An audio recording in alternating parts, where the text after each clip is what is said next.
Hello everyone. मैं cocaine आप सभी का एक बार फिर से हार्दिक स्वागत करती हूँ। कैसे हो? आई होप आप सभी अच्छे होंगे। तो एक नई सीरीज के साथ मैं आपके सामने हाजिर हूँ। आज का जो वीडियो लेक्चर हमारा कृष्ण भक्ति शाखा के ऊपर रहेगा, जो आपके आने वाले एग्जाम पॉइंट ऑफ व्यू से महत्वपूर्ण है। तो चलिए क्लास को शुरू करते हैं। सबसे पहला क्वेश्चन आपके सामने आता है कि वल्लभाचार्य जी ने किसके सहयोग से गोवर्धन पर्वत पर श्रीनाथ जी का मंदिर का निर्माण करवाया?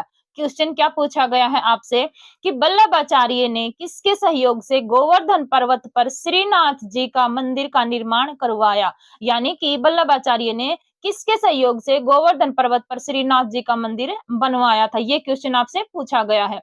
सूरदास के सहयोग से, पूरनमल खत्री के सहयोग से, कृष्णदास के सहयोग से या फिर गोकुलनाथ के सहयोग से? तो वल्लभाचार्य जी ने जो श्रीनाथ का मंदिर बनवाया था वो वल्लभाचार्य के शिष्य थे पूरनमल खत्री, और उसी के सहयोग से उन्होंने क्या किया था, इस मंदिर का निर्माण करवाया। और कब करवाया था? 1519 में इन्होंने इस मंदिर का निर्माण करवाया था। और इस मंदिर का जो दायित्व है वो भार किसको सौंपा गया था? वो सौंपा गया था कृष्णदास जी को सौंपा गया था। अगले क्वेश्चन पर बात करते हैं। नंददास कहाँ के मूल निवासी थे? अष्टछाप के कवियों में नंददास सबसे छोटे बताए गए हैं, उनके बारे में पूछा गया है कि नंददास जी कहाँ के मूल निवासी थे? सुक्कर क्षेत्र के, ब्रज क्षेत्र के, अयोध्या के या फिर दक्षिण भारत के? तो नंददास जी का जन्म बताया जाता है, ये बताया जाता है मेरे मित्रों सुक्कर क्षेत्र में। सुक्कर क्षेत्र में ही किसका जन्म बताया गया है? तुलसीदास का जन्म बताया गया है। लेकिन तुलसीदास के जन्म को लेकर विद्वानों में क्या है? मतभेद है। कोई सुक्कर क्षेत्र बताता है तो कोई राजापुर जिला बांदा में बताता है। लेकिन नंददास का जो जन्म बताया गया है वो सुक्कर क्षेत्र में बताया गया है। और नंददास किसके समकालीन थे? नंददास तुलसीदास के क्या थे? समकालीन थे। और नंददास जी का जन्म कब हुआ था? 1533 में हुआ था। और तुलसीदास का जन्म कब होता है? 1536 में किसका जन्म हुआ था? तुलसीदास का जन्म हुआ था। अगले क्वेश्चन पर बात करें कि सूरसागर किसी चली आती हुई गीति काव्य परंपरा का, चाहे वह मौखिक ही रही हो, पूर्ण विकास सा प्रतीत होता है, यह कथन किसका है?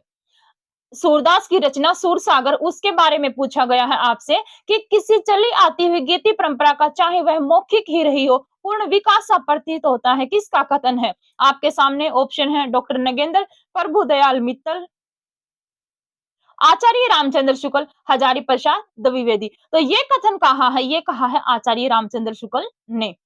अगले प्रश्न पर बात करते हैं कि भक्तमाल में सूरदास के संबंध में कितने पद मिलते हैं? भक्तमाल जो किसके द्वारा लिखा गया था? नाभादास के द्वारा यह ग्रंथ लिखा गया है। और इसमें पूछा गया है कि सूरदास के कितने पद मिलते हैं?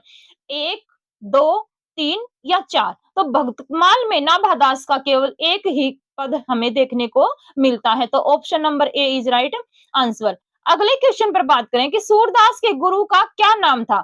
सूरदास जो अष्टछाप के कवियों में महत्वपूर्ण स्थान रखते हैं, जन्म कब होता है? 1478 में। और इनके गुरु का नाम पूछा गया है, इनके गुरु कौन थे? विठलनाथ, वल्लभाचार्य, गोकुलनाथ या रामानंद? तो सूरदास के जो गुरु थे वो कौन थे? सूरदास के गुरु वल्लभाचार्य थे। क्योंकि अष्टछाप की स्थापना 1565 में किसने की थी? विठलनाथ ने की थी। कब की थी? 1565 में। तो इन्होंने चार अपने शिष्य और चार अपने पिताजी के शिष्यों को मिलाकर अष्टछाप की उनके ऊपर क्या लगा दी? मोहर लगा दी, जिनमें सूरदास किसके शिष्य हो गए? वल्लभाचार्य के शिष्य हो गए। गोकुलनाथ कौन थे? गोकुलनाथ विठलनाथ के पुत्र और वल्लभाचार्य के क्या थे? पोते थे। और रामानंद कौन थे? रामानंद कबीरदास के गुरु थे। अगला क्वेश्चन है कि अनेकार्थ मंजरी के रचयिता कौन है? रचना दी गई है आपके सामने अनेकार्थ मंजरी, और इसके लेखक, रचयिता या कवि पूछे गए हैं कौन है? नंददास, सूरदास, हित हरिवंश, राम राय। तो अनेकार्थ मंजरी जो रचना लिखी है वो नंददास ने लिखी है। कब है नंददास का जन्म? 1533 में। सूरदास का जन्म कब है? 1478 में। और हित हरिवंश ने कौन सा संप्रदाय था इनका? इनका था राधा बल्लभ संप्रदाय, जो हित 84 जैसी रचना इन्होंने लिखी। अगले क्वेश्चन पर बात करते हैं कि वल्लभाचार्य के किस शिष्य को विठलनाथ ने पुष्टि मार्ग का जहाज कहा? यानी वल्लभाचार्य के शिष्य हुए हैं और उसको विठलनाथ ने क्या कहा है? पुष्टि मार्ग का जहाज। नंददास, कुंभनदास, कृष्णदास और सूरदास। इनमें जो नंददास आते हैं वो तो आते हैं विठलनाथ के शिष्य, और कुंभनदास, किरसनदास, सूरदास, और एक और आते हैं परमानंद दास। ये चारों किसके शिष्य हैं? ये हैं वल्लभाचार्य जी के शिष्य।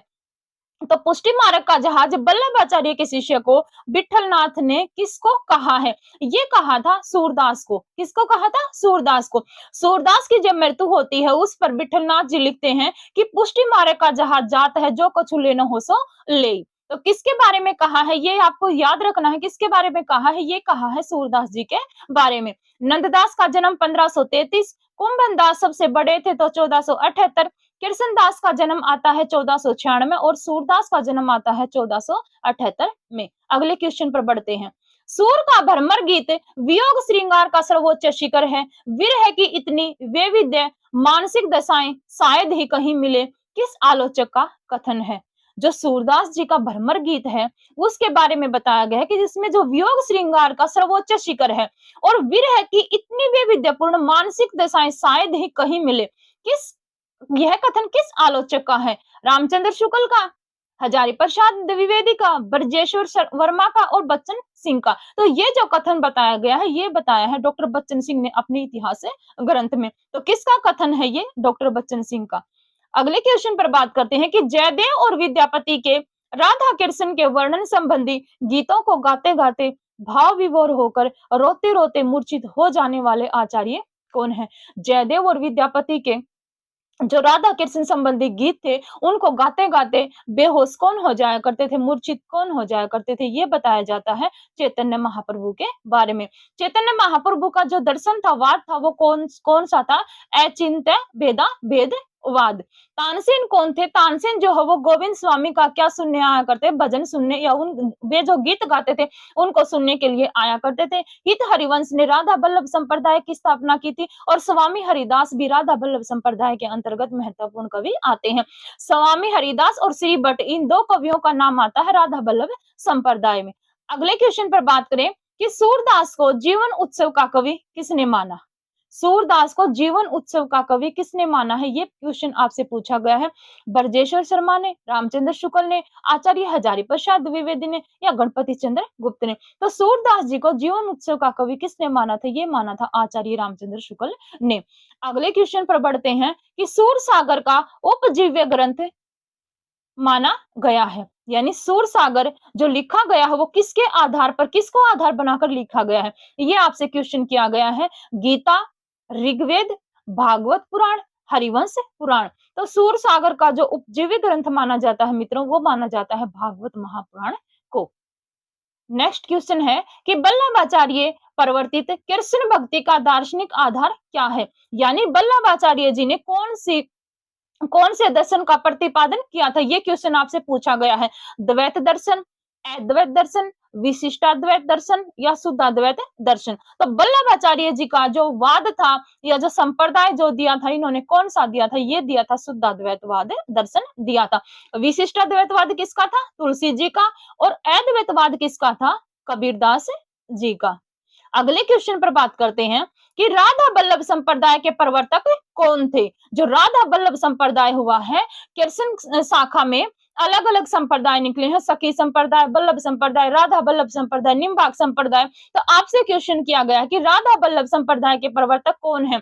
रूप गोस्वामी है, हित हरिवंश है, निम्बार्क आचार्य है, या बल्लभाचार्य है? तो राधा बल्लभ संप्रदाय के जो प्रवर्तक थे उसको निकालने वाले कौन थे? वो थे हित हरिवंश। रूप गोस्वामी जिन्होंने उज्जवल नीलमणि नाम की क्या लिखी है? रचना लिखी है। निम्बार्काचार्य का जो दर्शन था वो कौन सा था? द्वैतवाद। क्या था? द्वैतवाद। और वल्लभाचार्य का जो दर्शन था वो कौन सा था? शुद्धाद्वैतवाद। अगले क्वेश्चन पर बात करते हैं कि श्रीनिवासाचार्य ने किस ग्रंथ की रचना की? कौन? श्रीनिवासाचार्य। श्रीनिवासाचार्य कौन थे? ये जो है निम्बार्काचार्य के शिष्य थे। निम्बार्काचार्य के 4 शिष्य माने गए हैं जिनमें श्रीनिवासाचार्य का नाम आता है। और इसकी रचना पूछी गई है कौन सी है? वेदांत कौस्तुभ है, वेदांत पारिजात स्वरूप है, वेदांत कामधेनु है, 10 श्लोकी है। तो श्रीनिवासाचार्य ने किस ग्रंथ की रचना की है? वेदांत कौस्तुभ की ग्रंथ की रचना की। जो ये 3 ग्रंथ आए हैं नीचे, ये किसके हैं? निम्बार्काचार्य के क्या है? ये ग्रंथ हैं। निम्बार्क का अर्थ क्या होता है? सूर्य पर, नीम पर सूर्य के दर्शन कराने वाला। अगले प्रश्न पर चलते हैं कि निम्बार्क आचार्य का दार्शनिक मत कौन सा था। जो निम्बार्क आचार्य हुए हैं उनका दार्शनिक मत पूछा गया है, कौन सा है? अचिंत्य भेदा भेदवाद, शुद्ध अद्वैतवाद, द्वैताद्वैतवाद या अद्वैतवाद। तो निम्बार्काचार्य ने जो दर्शन दिया था वो दिया था द्वैताद्वैतवाद। इसको भेदा भेदवाद भी कहा जाता है, भेदा भेदवाद, या स्नाकदी संप्रदाय भी इसको कहा जाता है, स्नाकदी संप्रदाय। अचिंत्य किसका था? अचिंत्य जो बताया गया है वो बताया गया है चैतन्य महाप्रभु का। किसका? चैतन्य महाप्रभु का। शुद्ध अद्वैतवाद है वल्लभाचार्य या फिर सूरदास जी का, और अद्वैतवाद है कबीर दास का या रामानंद जी का। अगले क्वेश्चन पर बात करते हैं कि युगल शतक और आदिवाणी किसके ग्रंथ हैं। आपके सामने दो रचनाएं दी गई हैं, युगल शतक और आदिवाणी। पूछा गया है कि ये किसने लिखे थे?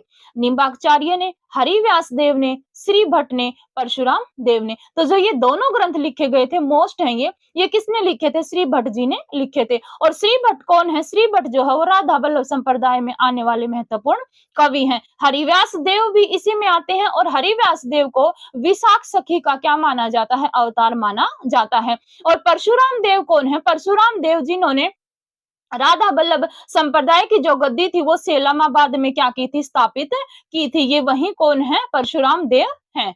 अगले क्वेश्चन पर बात करें कि पुष्टि मार्ग भक्ति में कितने प्रकार के जीव बताए गए हैं। पुष्टि मार्ग भक्ति किसने चलाई थी? वल्लभाचार्य जी ने चलाई थी। और उसमें आपसे जीव पूछे गए हैं, कितने प्रकार के जीव आए हैं? 3, 5, 7 या फिर 8। तो पुष्टि मार्ग जो भक्ति है उसमें 3 प्रकार के जीव बताए गए हैं। एक तो बताए गए हैं प्रवाह जीव, एक बताए गए हैं मर्यादा जीव, और एक बताए गए हैं पुष्टि जीव। तो परवाह जीव कौन से होते हैं? परवाह जीव वो बताए गए हैं जो सांसारिक मोह माया के बंधन में क्या होते हैं? पड़े रहते हैं। मर्यादा जीव कौन से बताए गए हैं? जो वेदों का अनुसरण करते हैं। और पुष्टि जीव कौन से बताए गए हैं? जो भगवान का अनुग्रह पाते हैं। तो ध्यान रखना है, पुष्टि मार्ग भक्ति में कितने प्रकार के जीव बताए गए हैं? 3 प्रकार के जीव बताए गए हैं, प्रभा जीव, मर्यादा जीव और पुष्टि जीव। अगले क्वेश्चन पर बात करते हैं कि वल्लभाचार्य का कौन सा अधूरा ग्रंथ है जिसे उनके पुत्र विठलनाथ ने पूरा किया। क्या क्वेश्चन किया गया है कि जो वल्लभाचार्य जी हुए हैं उनका एक अधूरा ग्रंथ बताया गया है, और उसके बारे में पूछा गया है कि वो कौन सा ग्रंथ था जो उनके पुत्र विठलनाथ ने पूरा किया। पूर्व मीमांसा भाष्य था, श्रीमद् भागवत की सूक्ष्म टीका थी, तत्वदीप निबंध था या अणु भाष्य था।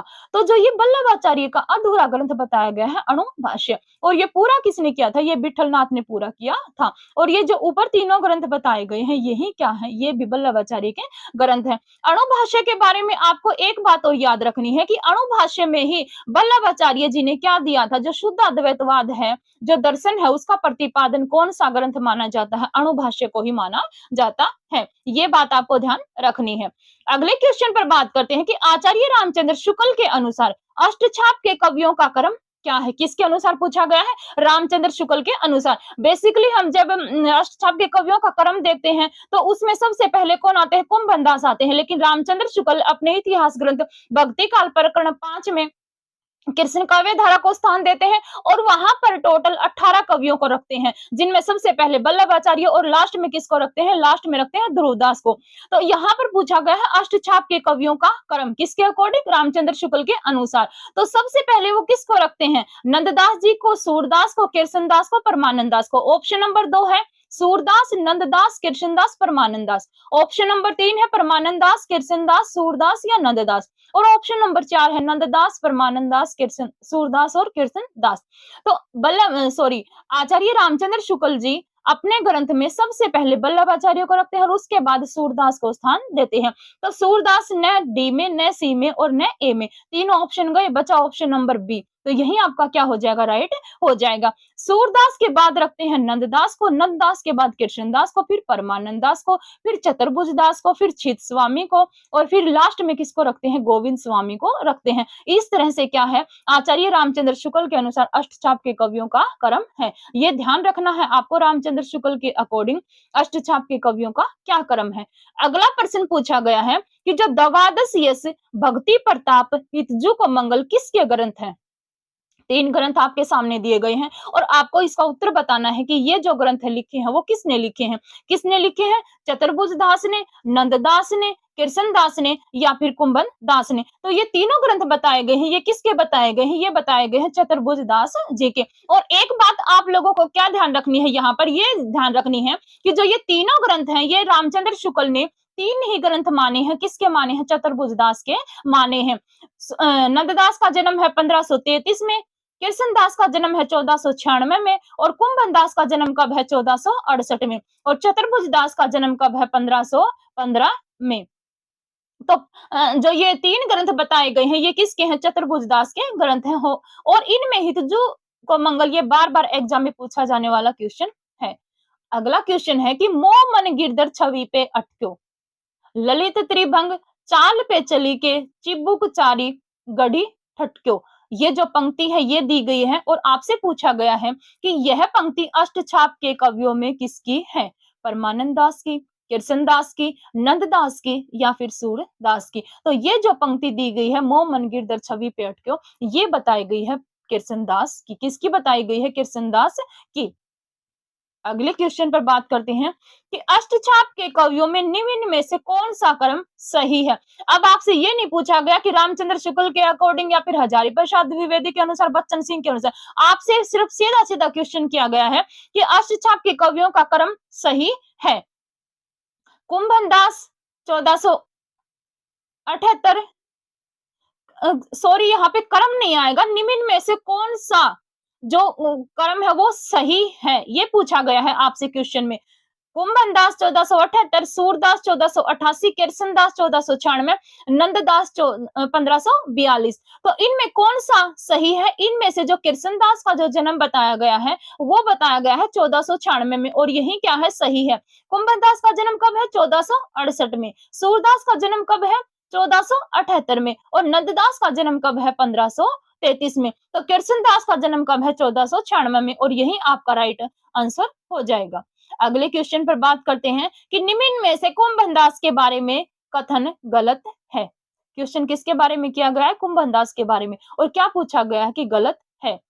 कुंभन दास के 7 पुत्र थे। चतुर्भुज दास कृषि कार्य में लगे थे। अष्टछाप की दार्शनिक पीठिका कुंभन दास ने तैयार की, और सर्वप्रथम पुष्टि मार्ग में दीक्षित होने वाले पहले व्यक्ति थे। तो आपको बताना है कि इनमें से कौन सा कथन गलत है। ऑप्शन नंबर ए देखो, कुंभन दास के 7 पुत्र थे, बिल्कुल ठीक है। चतुर्भुज दास कृषि कार्य में लगे थे। जो कुंभन दास के पुत्र हैं चतुर्भुज दास, कुंभन दास के पुत्र कौन है? चतुर्भुज दास। तो चतुर्भुज दास खेती कार्य में नहीं लगे थे। बाकी इनके जो 6 पुत्र बताए गए हैं वो खेती कार्य में लगे हुए थे। ये किस में लग गए थे? संत मत की जो शिक्षा थी, यानी कि कृष्ण भक्ति में क्या हो गए थे? ये लीन हो गए थे। और अष्टछाप की जो दार्शनिक पीठिका है वो कुंभन दास ने तैयार की थी, ये भी सही है। और सर्वप्रथम पुष्टि मार्ग में दीक्षित होने वाले पहले व्यक्ति भी कौन थे? कुंभन दास थे। तो option number B is right answer.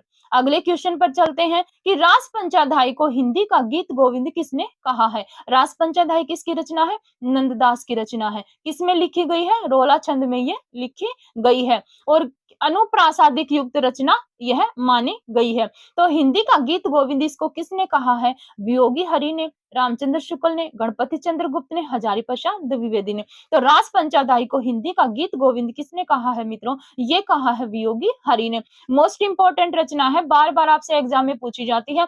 Particular भी पूछ ली जाती है कि रास पंचाध्यायी किसकी रचना है, फिर यह रास पंचाध्यायी को हिंदी का गीत गोविंद किसने कहा है, ये भी आपसे पूछा गया है और पूछा जा सकता है। किसने कहा है? ये वियोगी हरि ने कहा है। रामचंद्र शुक्ल जो नंददास जी हैं, इनके ग्रंथों की संख्या कितनी बताते हैं? 19 बताते हैं। और बताते हैं कि 4 क्या है इनकी प्रकाशित रचनाएं हैं, और 2 क्या है इनकी प्रसिद्ध रचनाएं हैं।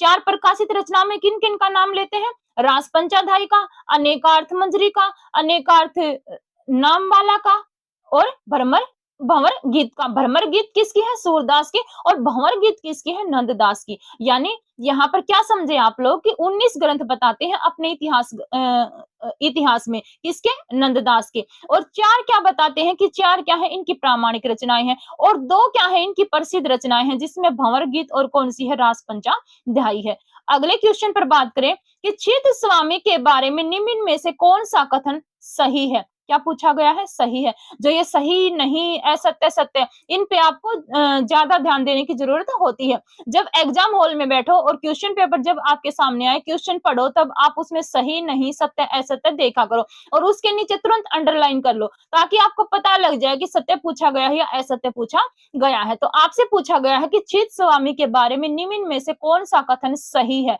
क्या पूछा गया है? सही है। इनका जन्म 1585 में मथुरा में हुआ। यौन अवस्था में इनका स्वभाव बहुत अच्छा था। विट्ठलनाथ को चिढ़ाने के लिए इन्होंने साफ नारियल चढ़ाया और बीरबल के ये पुरोहित माने जाते हैं। तो कौन सा कथन सही है इसमें? इसमें ऑप्शन नंबर डी सही है। क्यों सही है? बाकी के क्यों गलत हैं? क्योंकि चित्तस्वामी का जन्म 1585 में नहीं, बल्कि कब हुआ था चित्तस्वामी का जन्म? चित्तस्वामी का जन्म हुआ था 1530 में। यौवन अवस्था में इनका स्वभाव अच्छा नहीं, उदंड प्रकृति का बताया जाता है कि यौवन अवस्था में ये बड़े ही उदंड प्रकृति के थे और विट्ठलनाथ को चढ़ाने के लिए इन्होंने साफ नारियल नहीं, बल्कि बेकार नारियल क्या किया था, विट्ठलनाथ के ऊपर चढ़ाया था और बदले में विट्ठलनाथ ने उसको क्या कर दिया था? साफ कर दिया था। और विट्ठलनाथ कौन थे? चित्तस्वामी के गुरु थे। ये बात भी आपको ध्यान रखनी है। आगे बात करते हैं कि मीराबाई की रचना स्फुट पद का संकलन मीराबाई की पदावली नाम से किसने किया? मीराबाई की एक रचना आती है स्फुट पद और उसका आपसे पूछा गया है कि उसका संकलन संपादन किसने किया था मीराबाई की पदावली नाम से? माता प्रसाद गुप्त ने, नरोत्तम स्वामी ने, परशुराम चतुर्वेदी ने और डॉक्टर नगेंद्र ने। तो मीराबाई की जो रचना है स्फुट पद का संकलन मीराबाई के नाम पदावली के नाम से किसने करवाया था? ये करवाया था परशुराम चतुर्वेदी ने। मोस्ट इंपॉर्टेंट क्वेश्चन है, सवैया छंद में कृष्ण लीला का वर्णन करने वाले प्रथम कवि कौन है? किसके बारे में पूछा गया है? सवैया छंद में किसका वर्णन करते थे? कृष्ण लीला का। और पूछा गया है कि पहले कवि कौन है? रहीमदास हैं, रसखान हैं, मीराबाई हैं या इनमें से कोई नहीं? तो सवैया छंद में वर्णन करने वाले कृष्ण लीला का सबसे पहले कवि माने गए हैं रसखान। कौन माने गए हैं? रसखान जी। एक मुस्लिम कवि थे, मुसलमान कवि होते हुए भी कृष्ण की लीला का वर्णन किस में किया था? सवैया छंद में किया था। और इसकी 4 रचनाएं मानी जाती हैं रसखान की, जिसमें प्रेम वाटिका, सुजान रसखान, दान लीला और अष्टयाम, ये जो रसखान की 4 रचनाएं मानी जाती हैं। तो सवैया छंद में जो इन्होंने वर्णन किया है वो किया है सुजान रसखान में। किस में किया है? सुजान रसखान में, जिसमें 181 क्या है? सवैया है। अगले क्वेश्चन पर बात करते हैं कि मीराबाई की भक्ति किस प्रकार की थी? किसकी भक्ति के में पूछा गया है? मीराबाई की। और पूछा गया है कि वो किस प्रकार की थी? साख्य भाव की, दास्य भाव की, माधुर्य भाव की, परक्या भाव की। तो दोस्तों मीराबाई की जो भक्ति बताई जाती है वो बताई जाती है माधुर्य भाव की। किस प्रकार की भक्ति बताई जाती है? माधुर्य भाव की। साख्य भाव की किसकी थी? सूरदास की। किसकी थी? सूर की। दास्य भाव की किसकी थी? तुलसी की। और परक्या भाव की भक्ति किसकी थी? चैतन्य महाप्रभु की थी। और सौकिया भाव की भक्ति किसकी थी? सौकिया भाव की भक्ति थी निम्बार्क की। अगले क्वेश्चन पर बात करते हैं। अगला क्वेश्चन पूछा गया कि रसखान का मूल नाम क्या था? ये वही रसखान है जिन्होंने सवैया छंद में कृष्ण की लीला का वर्णन सबसे पहले किया। तो रसखान का मूल नाम पूछा गया है आपसे, क्या है? शेख तकी, सैयद इब्राहिम, रहीम खान खाना, कोई नहीं। तो रसखान का मूल नाम बताया गया है सैयद इब्राहिम। शेख तकी किसके गुरु थे? कबीरदास के। मुसलमानों के अनुसार कबीर के गुरु कौन बताए हैं? शेख तकी। और रहीम खाना कौन थे? अब्दुल रहीम खान खाना, जो अकबर के दरबार में रहते थे। अगला प्रश्न आता है कि सूरदास जी का जन्म किसने रुनकता गऊ घाट पर माना है? सबसे पहले तो सूरदास के जन्म को लेकर विद्वानों में मतभेद है। जैसे तुलसीदास के जन्म को लेकर विद्वानों में मतभेद था। कोई सुकरखेत मानता था तो कोई राजापुर जिला बांदा में मानता था। तो उसी प्रकार सूरदास के जन्म को लेकर कोई रुनकता मानता है और कोई सिही में मानता है। तो प्रश्न आपसे क्या पूछा गया है कि सूरदास जी के जन्म किसने रुनकता गौ घाट पर माना है? रामचंद्र शुक्ल ने, डॉक्टर नगेंद्र ने, गणपति चंद्र गुप्त ने, वार्ता साहित्य ने। तो रुनकता गौ घाट पर ये मानने वाले हैं आचार्य रामचंद्र शुक्ल। शुक्ल के अतिरिक्त हजारी प्रसाद द्विवेदी और कौन मानते हैं? श्याम सुंदर दास मानते हैं। किसका जन्म? रुनकता गऊ घाट पर सूरदास जी का। डॉक्टर नगेंद्र गणपति चंद्र गुप्त और जो ये वार्ता साहित्य है, ये कहाँ पर मानते हैं? ये मानते हैं सिही में। वार्ता साहित्य का मतलब क्या है? 84 वैष्णव की वार्ता और 252 वैष्णव की वार्ता। ये दो ग्रंथ लिखे गए हैं। किसके द्वारा लिखे गए हैं? गोकुलनाथ के द्वारा। किसके द्वारा लिखे गए हैं? गोकुलनाथ। और गोकुलनाथ किसके पुत्र थे? गोकुलनाथ जो है वो विठलनाथ के पुत्र थे और वल्लभाचार्य के क्या थे? पोते थे। किसके पोते थे? वल्लभाचार्य के। तो 84 वैष्णव की वार्ता और 252 वैष्णव की वार्ता, ये जो वार्ता साहित्य है, ये किसने लिखा है? गोकुलनाथ ने लिखा है। आपसे ये क्वेश्चन पूछा गया है कि 84 वैष्णव की वार्ता और 252 वैष्णव की वार्ता, ये ग्रंथ किसने लिखे हैं? तो गोकुलनाथ ने लिखे हैं। गोकुलनाथ कौन थे? वल्लभाचार्य के पोते और विठलनाथ के पुत्र। अगले क्वेश्चन पर बात करते हैं कि अष्टछाप के कौन से कवि वैराग्य के बाद व्रज में महावन नामक स्थान पर रहने लगे थे? यानी अष्टछाप के कवियों में कौन से ऐसे कवि आए हैं जो वैराग्य के बाद कहाँ रहने लगे थे? ब्रज में महावन नामक स्थान पर रहने लगे थे। चतुर्भुजदास, कृष्णदास, सूरदास, गोविंद स्वामी। तो ये कौन थे जो महावन नामक स्थान पर रहने लगे थे? ये थे गोविंद स्वामी। जन्म कब है गोविंद स्वामी का? 1505 में। और ये महावन नामक स्थान अब किस नाम से जाना जाता है? कदम मंडली के नाम से अब ये स्थान जाना जाता है। ये भी ध्यान रखना है। और तानसेन जो है वो इनका गाना सुनने के लिए क्या करते थे? आते थे। और रामचंद्र शुक्ल इसके बारे में लिखते हैं कि ये पक्के क्या थे? गवैये थे। रामचंद्र शुक्ल क्या बताते हैं गोविंद स्वामी के बारे में? कि ये क्या थे? पक्के गवैये थे। चतुर्भुजदास किसके पुत्र थे? कुंभनदास के पुत्र थे। कृष्णदास वल्लभाचार्य के शिष्य, सूरदास वल्लभाचार्य के शिष्य, गोविंद स्वामी और चतुर्भुजदास विठलनाथ के शिष्य थे। अगले क्वेश्चन पर बात करते हैं कि रसखान की कौन सी रचना सबसे छोटी मानी जाती है? क्या पूछा गया है? कि रसखान की रचना है और वो भी सबसे छोटी, कौन सी रचना मानी जाती है? प्रेम वाटिका, सुजान रसखान, अष्टयाम या दान लीला।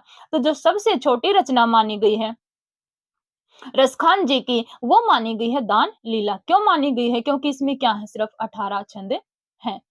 क्या है? 18 छंद हैं। प्रेम वाटिका में कितने दोहे हैं? 53 दोहे हैं। और सुजान रसखान क्या है? इसमें 181 सवैये हैं। जो प्रेम वाटिका रचना है, इसमें जो कृष्ण और राधा है उसको माली और मालिन के रूप में ये जो बाग है या बगीचा है उसको सींचते हुए दिखाया गया है। और अष्टयाम जो रचना है, इसमें कृष्ण और राधा के 8 पहरों का वर्णन है। अष्टयाम और किस किस ने लिखी है? अष्टयाम जो है वो अगरदास जी ने लिखी है, रसखान जी ने लिखी है और देव ने। देव यानी रीतिकाल में जो कवि आते हैं देव, उन्होंने अष्टयाम लिखी। अगले क्वेश्चन पर बात करते हैं कि और भक्त और कृष्ण भक्तों के समान इन्होंने गीति काव्य का आश्रय न लेकर कविता सोइयों में ही अपने सच्चे प्रेम की व्यंजना की। शुक्ल जी का यह कथन किस कृष्ण कवि के बारे में है? किसके बारे में पूछा गया है? शुक्ल जी के बारे में पूछा गया है। और किस कवि के बारे में पूछा गया है? रहीमदास, रसखान, कृष्णदास, सूरदास। तो और कृष्ण भक्तों के समान इन्होंने गीति काव्य का आश्रय न लेकर कविता सोइयों में ही अपने सच्चे प्रेम की व्यंजना की है। अभी अभी क्वेश्चन करवाया है मैंने कि सवैया में रचना करने वाले कृष्ण लीला का सबसे पहले सवैया में वर्णन करने वाले कौन से कवि थे? तो वो थे रसखान। मूल नाम क्या था इनका? सैयद इब्राहिम इनका क्या था? मूल नाम था। कृष्णदास और सूरदास ये किसके शिष्य थे? ये वल्लभाचार्य के शिष्य थे। और रसखान के बारे में एक बात और ध्यान रखनी है कि इनका कोई भी यानी कि वो नहीं था, ये क्या थे? पंथ निरपेक्ष कवि थे। क्या थे ये? पंथ निरपेक्ष कवि थे। इन्होंने कोई पंथ नहीं चलाया, जैसे कि राधा वल्लभ संप्रदाय है, सखी संप्रदाय है, आपका वल्लभ संप्रदाय है, निम्बाकाचार्य है। इस तरह से इन्होंने कोई पंथ नहीं बनाया, बल्कि ये क्या थे? पंथ निरपेक्ष कवि थे। मीराबाई, रसखान और रहीमदास। अगले क्वेश्चन पर बात करते हैं कि सूरदास जी को खंजर नयन किसने कहा? किसके बारे में पूछा गया? सूरदास जी के बारे में। क्या पूछा गया? खंजर नयन किसने कहा? अमृतलाल नागर, अमृत राय, प्रेमचंद, हजारी प्रसाद द्विवेदी। तो सूरदास जी को खंजर नयन किसने कहा है? अमृतलाल नागर ने कहा है। ये एक जीवनी पर उपन्यास लिखा है। किसने? अमृतलाल नागर ने। कब लिखा है? 1981 में। इसमें सूरदास की जीवनी को आधार बनाकर इन्होंने ये उपन्यास दिया। कब दिया? 1981 में। और क्या नाम दिया? खंजर नयन। किसके ऊपर लिखा गया है? सूरदास जी के ऊपर लिखा गया है।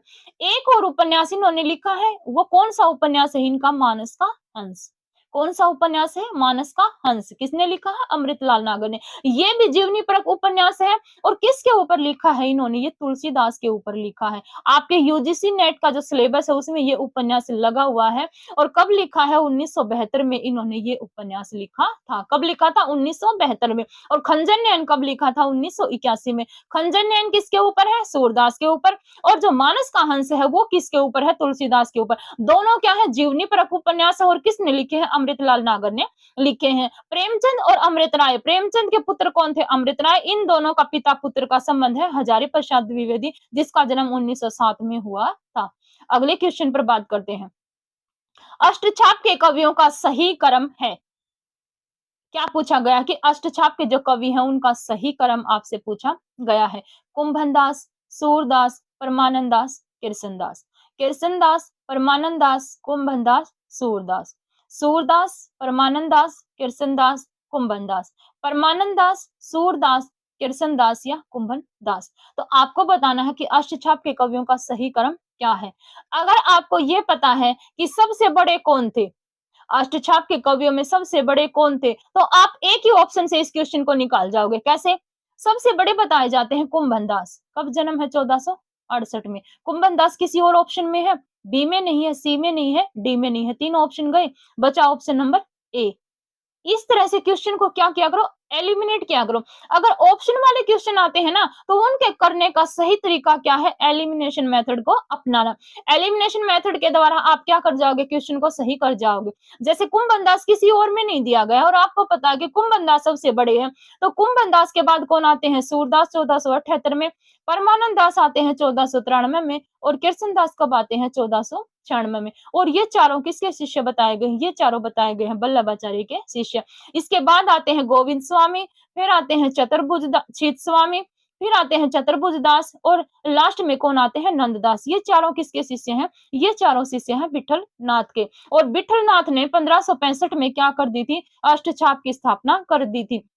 यानी चार अपने कवि लिए, अपने शिष्य लिए और चार अपने पिताजी के शिष्य वल्लभाचार्य के लिए। और इनके ऊपर 1565 में क्या कर दी थी? अष्टछाप की स्थापना लगा दी थी। किसने लगाई थी?